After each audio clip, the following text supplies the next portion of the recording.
అందరికి నమస్తే. VTV voice for the health ఛానల్కు స్వాగతం.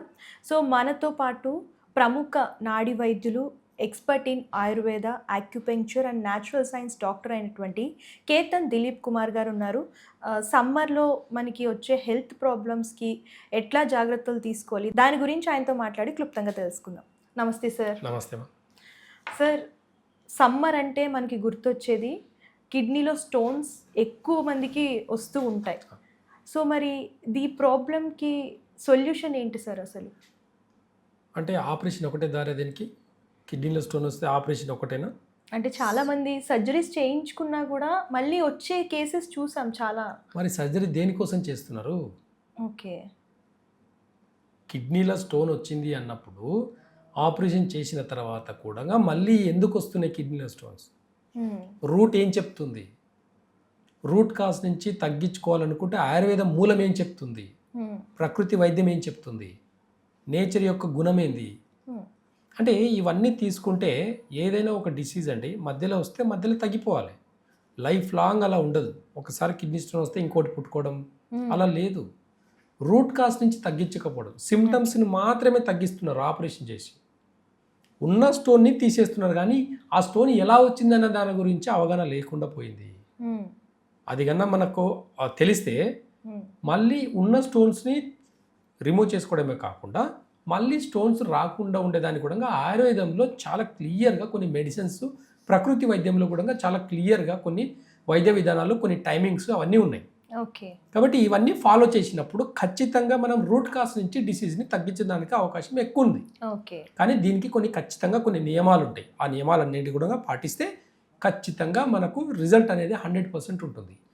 ప్రకృతి వైద్యం అనేది ఎప్పుడు కూడా ఎవరికి హాని చేయదు, గుర్తుపెట్టుకోండి. అంటే సార్ అసలు కిడ్నీలో స్టోన్స్ ఎందుకు వస్తాయి? ఇప్పుడు సింపుల్ అండి. లివర్ ఏం చేస్తుంది అని అంటే డీటాక్సిఫికేషన్ చేస్తుంది మన బాడీ. అంటే మనం తిన్న ఫుడ్లకేంటి ఎంజైమ్స్ అంతా రిలీజ్ అయ్యి, గాల్ బ్లాడర్ నుంచి ఎంజైమ్స్, డైజెషన్ ఎంజైమ్స్ రిలీజ్ అయ్యి టాక్సిన్స్ అన్నిటిని మూత్రం ద్వారా బయటికి పంపిస్తుంది. ఎప్పుడైతే ఈ టాక్సిన్స్ రూపంలో వచ్చిన అంతా కూడా కిడ్నీలో స్టోర్ అవ్వడం వల్ల అక్కడ కిడ్నీ స్టోన్ ఫామ్ అవుతుంది. టాక్సిన్స్ అనేటివి బయటికి పోవాలి మూత్రం ద్వారా. ఇప్పుడు నాజిక్ ఒక లాజిక్ చెప్పండి. ఎండాకాలంలో ఎంతమంది మూత్రం ప్రాపర్గా వెళ్తున్నారు? 1 లీటర్ వాటర్ తాగితే 700 to 800 ml మొత్తం అవుట్పుట్ అనేది రావాలి, అంటే మూత్రం ద్వారా రావాలి.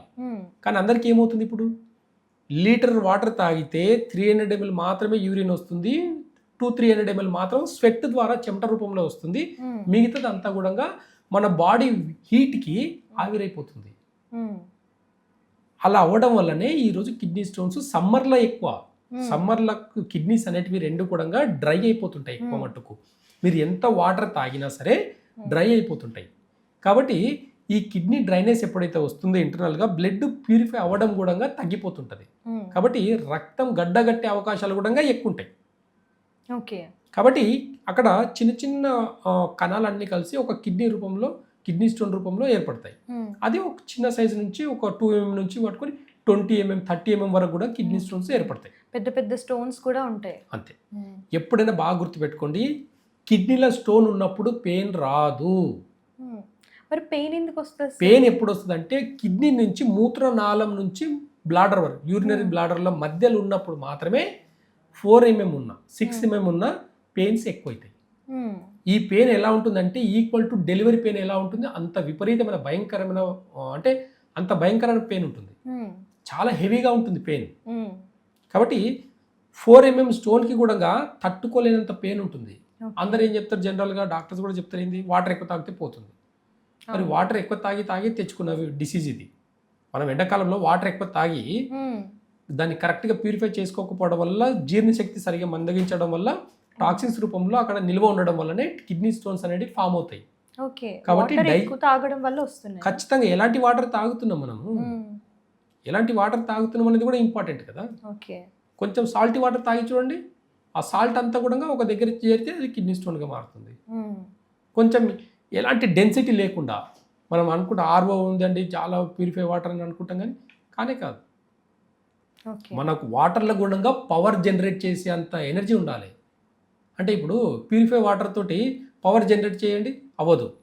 అదే మీరు మన నదుల నుంచి వచ్చే కెనాల్ నుంచి డ్యామ్ నుంచి వచ్చే వాటర్ని స్టోర్ చేసుకొని మనం వాటర్ జనరేట్ చేస్తున్నాం కదా. అంటే వాటర్లో కూడా పవర్ అంటే ఎలక్ట్రిసిటీని డెవలప్ చేసే అంత టెక్నాలజీ ఉంది మన దగ్గర. అదే ప్యూరిఫై వాటర్లో మనకు పవర్ని జనరేట్ చేసే గుణమే ఉండదు. దానివల్ల కూడా లోపాలు వస్తాయి. కిడ్నీ సమస్యలు ఈరోజు ఎక్కువ అవ్వడానికి కారణం కూడా మనం ఎక్కువ ప్యూరిఫై వాటర్ తాగడం వల్లనే. అంటే మరి చాలా చోట్ల వింటున్నాం కదా సార్, ప్యూరిఫైడ్ వాటర్ తాగండి, హెల్దీగా ఉండండి అని చెప్పేసి. దీని గురించి మీరు ఏమంటారు? అంటే ఇప్పుడు అయోడిన్ సాల్ట్ తీసుకుంటే థైరాయిడ్ తగ్గుతుంది అన్నారు. థైరాయిడ్ పెరగదు, థైరాయిడ్ తగ్గిపోతుంది. అయోడిన్ సాల్ట్ అంటే సన్న ఉప్పు ద్వారా తగ్గుతుంది అని చెప్పారు. తగ్గిందా మరి? 30 ఏళ్ళ కింద వచ్చిన సన్న సాల్ట్ వల్ల 30-40 ఏళ్ళ కింద వచ్చింది మనకు సాల్ట్, సన్నది సాల్ట్, అయోడిన్ సాల్ట్ వచ్చింది. అంతకుముందు థైరాయిడ్ బాగా గుర్తుపెట్టుకోండి. ఇది మీరు బాగా లాజికల్గా ఆలోచించి చూడండి, మీకు ఒక నెంబర్ అర్థమవుతుంది. కరెక్ట్ 30-40 ఇయర్స్ బ్యాక్ థైరాయిడ్ అనే పదం అనేది జనాల్లో 100లో 10 మందికి మాత్రమే ఉండింది.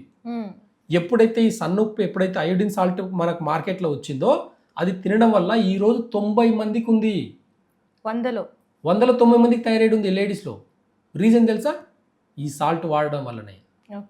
ఒకప్పుడు బీపీ పేషెంట్లు 100కు 10 మంది మాత్రమే ఉండేది. ఒకప్పుడు షుగర్ పేషెంట్లు 100కు 10 మంది మాత్రమే ఉండేది. ఈ రోజు ఏం మారిందని చెప్పేసి 100 మంది అయ్యారు, 90 మంది అయ్యారు. షుగర్ పేషెంట్లు పెరిగారు, బీపీ పేషెంట్లు పెరిగారు, థైరాయిడ్ పేషెంట్లు పెరిగి ఈ మూడిటికి జీవిత కాలం మెడిసిన్స్ వాడాలి. ఎక్కడి నుంచి వచ్చింది ఈ సిస్టమ్? అసలు ఫుడ్ ఐటమ్స్ అంతా కల్తీ జరగడం వల్ల. ఎలాంటి సాల్ట్ అది చూడండి, ఒకసారి మీరు టైప్ చేయండి గూగుల్. ఈరోజు ప్రతిదీ కూడా అంతా కూడా లీగల్ కాబట్టి చూడండి. అయోడిన్ సాల్ట్లో ఉన్న కెమికల్స్ ఏంటివి చూడండి. న్యాచురల్గా ప్రొడ్యూస్ అయ్యే సాల్ట్ని మనం వదిలేసుకొని అన్యాచురల్ కెమికల్ సాల్ట్ తినడం వల్ల మనకు వచ్చే ప్రయోగాలు ఏంటి? ఇది ఒక్క అవేర్నెస్ మీకు వచ్చిందంటే మీరు తింటారా తినరా అనేది మీ ఇష్టం. ఏ సాల్ట్ తినాలనే అవేర్నెస్ కూడా వస్తుంది. 40 ఇయర్స్ బ్యాక్ ఎలాంటి సాల్ట్ ఉండింది అది తినండి. రాక్ సాల్ట్ తినండి. రాక్ సాల్ట్ ఈరోజు ఎవరొద్దన్నారు మీకు? రాక్ సాల్ట్ తినొద్దని చెప్పేసి ఎవరైనా తినకూడదని డాక్టర్స్ ఏమని చెప్పారా?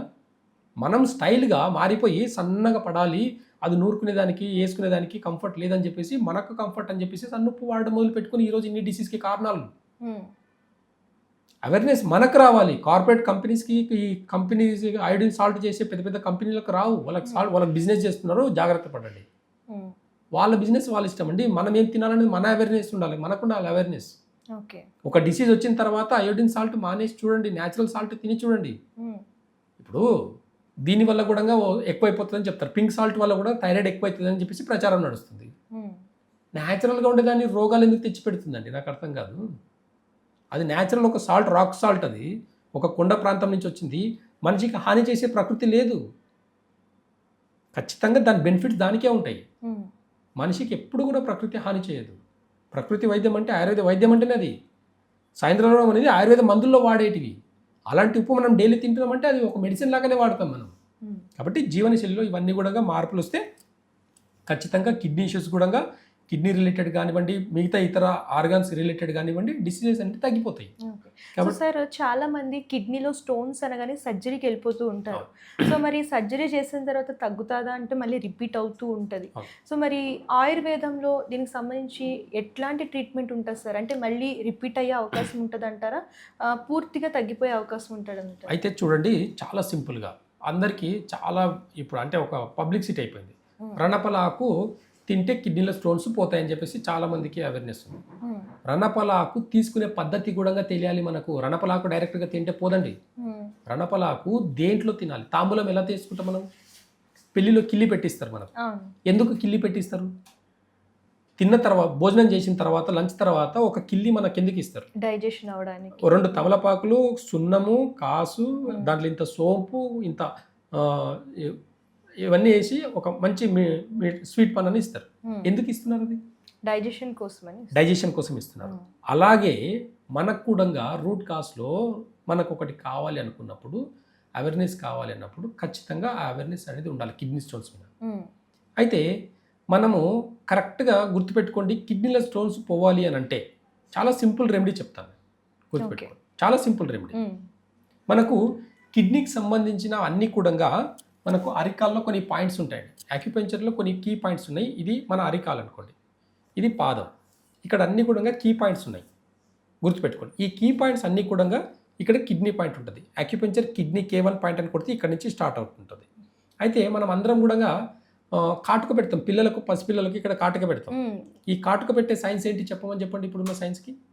అంటే ఇంతకు ముందు పిల్లలకి దిష్టి తగలకూడదని పెడతారు. ఇంతకు ముందు అనకండి, మళ్ళీ ఇలా చెప్పి ఏమైపోయిందంటే అవేర్నెస్ పోయింది. పిల్లలకు ఇక్కడ కాటుక పెట్టడం వల్ల భయపడి ఉలిక్కిపడి మూత్రం పోసుకోకుండా ఉండేదానికి ఇక్కడ కాటుక పెడతారు. ఇది నేచర్ యొక్క పద్ధతి. ఇది మూఢనమ్మకం కాదు, నమ్మకం. నమ్మాలి. ఇవన్నీ నమ్మితేనే మనుగడ, లేదంటే జీవన మనుగడ లేదు. గుర్తుపెట్టుకోండి. అర్థమవుతుందా? పసిపిల్లల్ని మంచిగా రెడీ చేసి స్నానం చేసి ఇక్కడ కాటుక పెడతాం. ఇక్కడ కిడ్నీ పాయింట్ ఉంటుంది. ఈ కిడ్నీ పాయింట్ పెట్టి పిల్లల్ని పడుకోబెడతారు. పడుకోబెట్టినప్పుడు ఏమవుతుందంటే అక్కడ కిడ్నీ పాయింట్ యాక్టివేట్ అయ్యి భయపడి వాళ్ళు మూత్రం పోసుకోకుండా ఉంటారు అనమాట. అంత సైంటిఫిక్ రీజన్ పెద్దలు పెట్టారు మనకు. అది మూఢనమ్మకం అని ఇప్పుడున్న డాక్టర్లు కొట్టేస్తే వాళ్ళకి నాలెడ్జ్ లేదని చెప్తాను నేనైతే.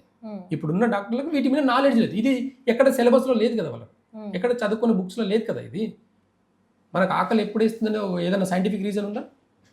ఎప్పుడు వేస్తుంది ఆకలి? ఎప్పుడు వేస్తుంది? ఎప్పుడు దాహం వేస్తుంది? ఎంత తింటే కడుపు నిండుతుంది? ఏమన్నా సైన్స్ ఏమైనా చెప్తుందా? ఎన్ని వాటర్ తాగితే దాహం తీరుతుందని సైన్స్ ఏమైనా చెప్తుందా? లేదు. ఇవన్నీ మన సెన్స్ ఆర్గన్స్.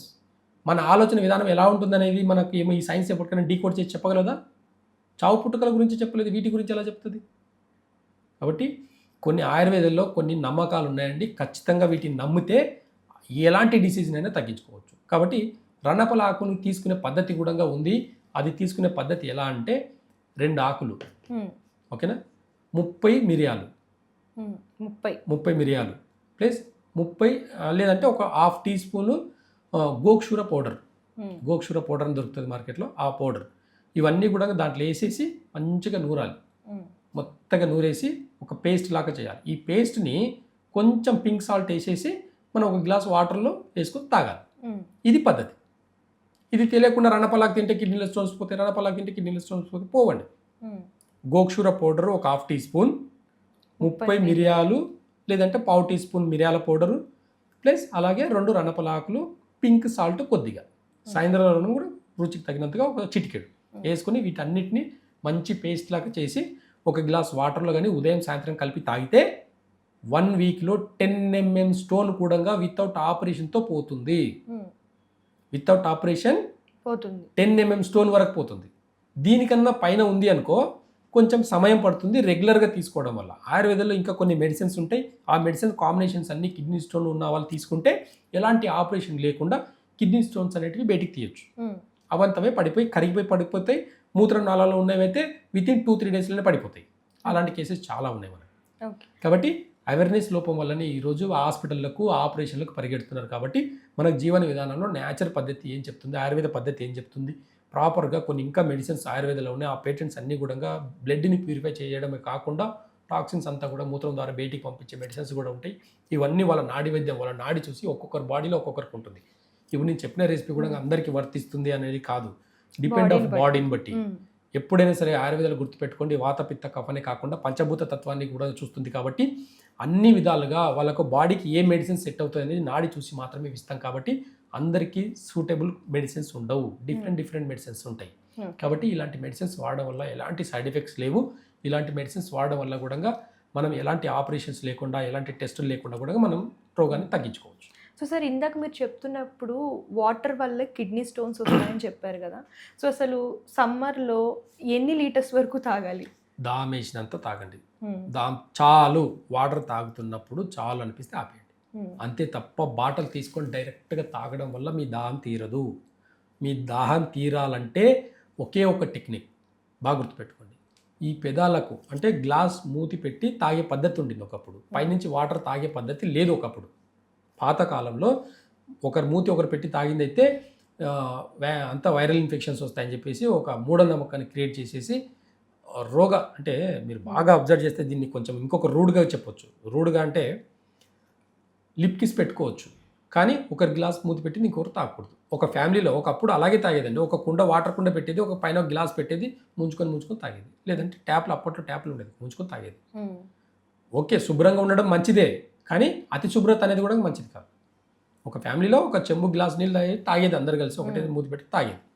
రాను ఏమైపోయింది, వాటర్ని పైనుంచి తాగడం వల్ల ఈరోజు కిడ్నీ సమస్యలు ఎక్కువ అవడానికి రీజన్ చెప్పనా, పైనుంచి వాటర్ తాగడం వల్ల. పైనుంచి వాటర్ తాగేటప్పుడు బాగా గుర్తుపెట్టుకోండి, థైరాయిడ్ గ్లాండ్ ఇక్కడ ఉంటుందండి. ఈ గ్లాండ్ మీద వాటర్ తాగేటప్పుడు ఇక్కడ వాటర్ వెయిట్ ఇక్కడ పడుతుంది, ప్రెషర్ పడుతుంది. ఈ ప్రెషర్ పడడం వల్ల ఈ థైరాయిడ్ అనే ఆ గ్రంథి ఇన్బ్యాలెన్స్ అవుతుంది.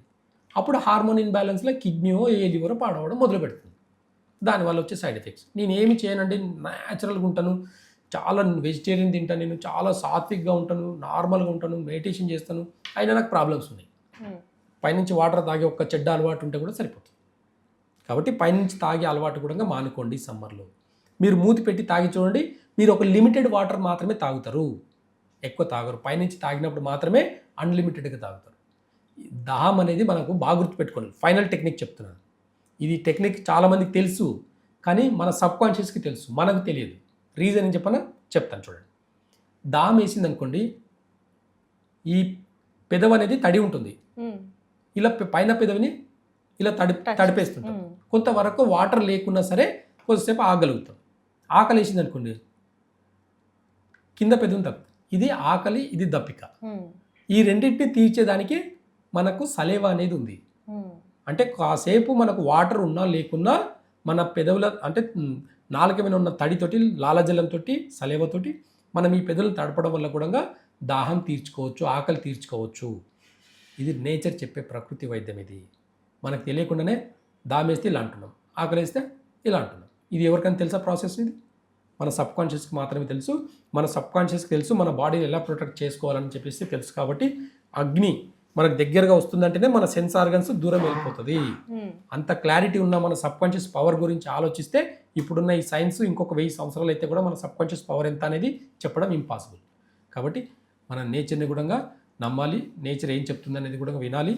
ఖచ్చితంగా ప్రకృతి వైద్యంలో ఆయుర్వేద వైద్యంకు ఉన్న విలువలు తెలుసుకోవాలి. నాడి వైద్యంకు ఉన్న ఇంకా విలువ తెలిస్తే హాస్పిటల్కి పరిగెత్తాల్సిన అవసరం ఉండదు. Okay. So sir, kidney stones ఉన్న వాళ్ళు ఏమేం ఫుడ్ తీసుకోవాలి, ఏమేం ఫుడ్ అవాయిడ్ చేయాలి? ఇప్పుడు కొన్ని ఫుడ్ సాల్టీ ఉంటుంది. పాలకూర చూడండి, కొన్ని పులుపు ఉంటాయి. ఇలాంటి పులుపుకు సంబంధించింది కొంచెం సాల్టీ ఉన్నాయి కూడా తీసుకోకూడదు. ఎగ్జాంపుల్, టమాటా తీసుకుంటే పుల్లగా ఉంటుంది, చింతపండు పుల్లగా ఉంటుంది. వీటి వల్ల కిడ్నీ స్టోన్స్ పెరిగే అవకాశాలు ఎక్కువ ఉంటాయి. రెండోది సాల్టీ ఫుడ్. మనం సాల్ట్ వాటర్ తాగితేనే వచ్చే స్టోన్స్. పాలకూర తీసుకోండి మీరు, దాని సాల్టీస్ ఎక్కువ ఉంటాయి. పాలకూరలో సాల్ట్ తక్కువ పడుతుంది, దాంట్లో సాల్ట్ ఉండే గుణం ఎక్కువ ఉంటుంది. కాబట్టి అలాంటి ఫుడ్ తగ్గించాలి. కాబట్టి ఇలాంటి ఫుడ్ తగ్గించినప్పుడు ఆటోమేటిక్గా దాన్ని నిర్మూలించవచ్చు. కాబట్టి క్యాబేజీ కొంచెం అది కూడా సాల్ట్, అలాంటివన్నీ ఫుడ్ అని క్యాబేజీ, కాలీఫ్లవర్ ఇలాంటివన్నీ కూడా అవాయిడ్ చేయాల్సి వస్తుంది. టమాటా ఇవన్నీ అవాయిడ్ చేయాల్సి వస్తుంది. అంటే కిడ్నీ స్టోన్స్ ఉన్న వాళ్ళు ఎక్కువ వాటర్ తాగుతారని చెప్పారు కదా మీరే. సో డాక్టర్స్ కూడా కొంతమంది సజెస్ట్ చేస్తారు. సో వాళ్ళు ఎంత వాటర్ తాగాలి సార్? అంటే వాళ్ళ డిపెండ్ ఆఫ్ వాళ్ళ బాడీని బట్టి అండి. మనము ఇప్పుడు 100 కేజీలు ఉన్నారు, ఖచ్చితంగా 5 లీటర్స్ తాగుతారు ఆటోమేటిక్గా. తాగకపోతే కిడ్నీ సమస్యలు ఎక్కువైతాయి.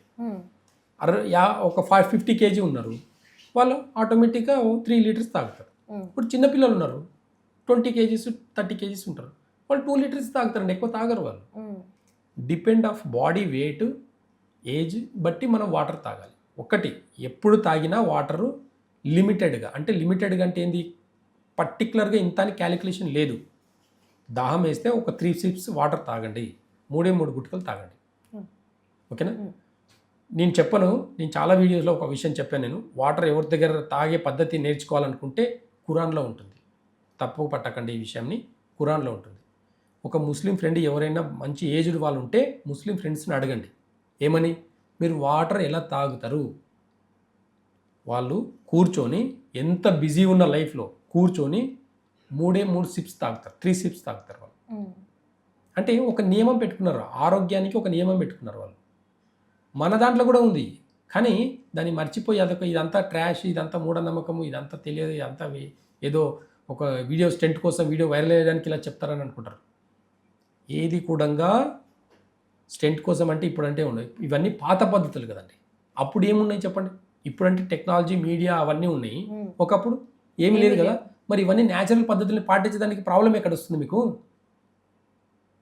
కాబట్టి వాటర్ తాగే పద్ధతి, కూర్చొని 3 గుట్కల్లో తాగండి. మళ్ళీ దాహం వేస్తే మళ్ళీ ఒక 3 సిప్స్ తాగండి.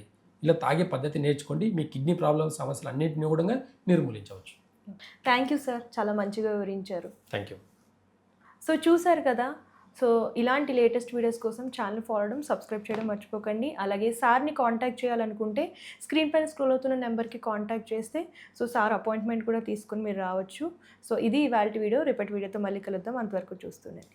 అందరికీ నమస్తే. This is karate Kalyani. మీరు మంచి న్యూస్ చూడాలన్నా, మంచి విషయాలన్నీ కూడా తెలుసుకోవాలనుకున్నా కూడా ప్లీజ్ సబ్స్క్రైబ్ వి ఛానల్. హలో అండి, వీటీవీ సబ్స్క్రైబ్ చేయండి. హాయ్ అండి, this is actor Suman. So వీటీవీని లైక్ చేయండి, షేర్ చేయండి, సబ్స్క్రైబ్ చేయండి. Hi hello, I'm Sasirekha, miss India. So వీటీవీని లైక్ చేయండి, సబ్స్క్రైబ్ చేయండి, షేర్ చేయండి. ఏమైనా డౌట్స్ ఉంటే కామెంట్ బాక్స్లో కామెంట్ చేయండి. Thanks for VTV.